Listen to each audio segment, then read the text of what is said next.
Court से कांग्रेस की हुई बड़ी जीत, कांग्रेसियों में भयंकर जश्न की आंधी। केरल की राजनीति से इस वक्त की बड़ी खबर सामने आ रही है, जहां कांग्रेस के वरिष्ठ नेता और आलपुझा लोकसभा सीट से सांसद केसी वेणुगोपाल को बड़ी कानूनी राहत मिली है। वहीं सीपीआईएम नेता एएम आरिफ को अदालत से बड़ा झटका लगा है। दरअसल केरल हाईकोर्ट ने 2024 लोकसभा चुनाव में आलपुझा सीट से केसी वेणुगोपाल की जीत को चुनौती देने वाली चुनाव याचिका को खारिज कर दिया है। अदालत ने साफ कहा है कि इस याचिका में ऐसा कोई ठोस और वैध कानूनी आधार नहीं है जिसके आधार पर चुनाव परिणाम को रद्द किया जा सके। आपको बता दें कि जस्टिस जी गिरीश की एकल पीठ ने मामले की प्रारंभिक सुनवाई के दौरान ही याचिका को खारिज कर दिया। कोर्ट ने कहा कि ये याचिका जनप्रतिनिधित्व अधिनियम 1951 के तहत आवश्यक कानूनी आधार यानी कि कॉज ऑफ एक्शन प्रस्तुत नहीं करती, इसीलिए इस पर आगे सुनवाई की जरूरत नहीं है। बता दें कि 2024 के लोकसभा चुनाव में कांग्रेस नेता केसी वेणुगोपाल ने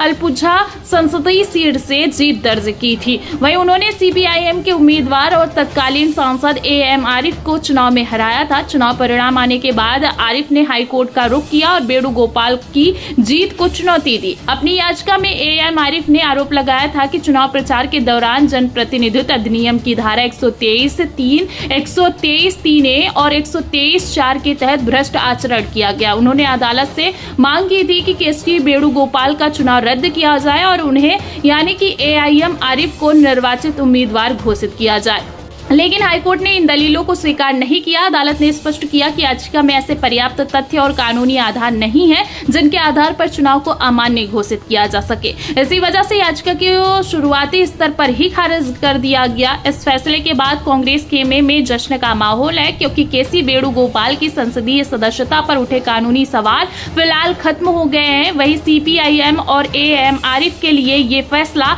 बड़े झटके के तौर पर देखा जा रहा है।